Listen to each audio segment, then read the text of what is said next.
હાલો જો આવી રીતના કાપવાના છે ને આવી રીતના કરવાનું છે, પછી એના 4 ભાગ કરવાના છે. કેટલા? 4. ચાલો જો આપણે આ મસાલો ભરીશું રીંગણાનો. સૌ પ્રથમ રીંગણા લઈશું, આમાં આવી રીતના મસાલો નાખીશું, મસાલો ભરીને દબાવી દઈશું. આ આપણા રીંગણા તૈયાર છે.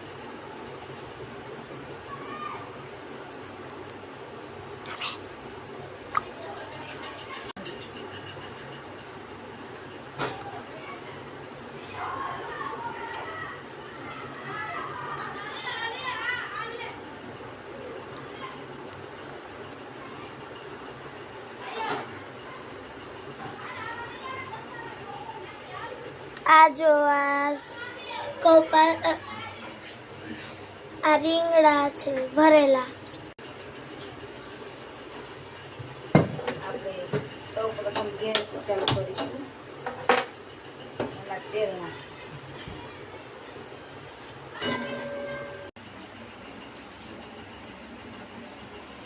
નાખીશું. સૌ પ્રથમ તેલને થવા દઈશું. હાલો રાઈ નાખીશું, તેને ફૂટવા દઈશું. જીરું નાખીશું. આ છે મીઠા લીમડાના પાન. મીઠો લીમડો નાખીશું. સ્વાદ અનુસાર હિંગ નાખીશું.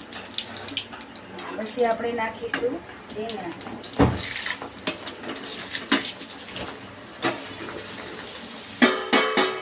આપણે નાખ્યા છે રીંગણા. તેલમાં પાકવા દેવાના સારી રીતના.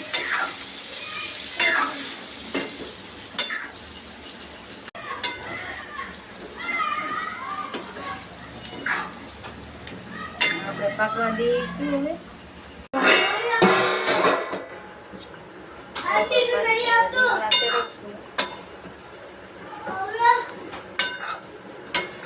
તમે જોઈ શકો છો કે તેલમાં કેવા સરસ મજાના રીંગણા ચડી ગયા છે.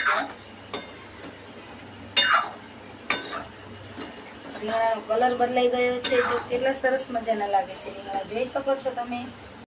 સ્વાદ અનુસાર પાણી નાખવું, પછી આપણે ઢાંકી દીધું છે.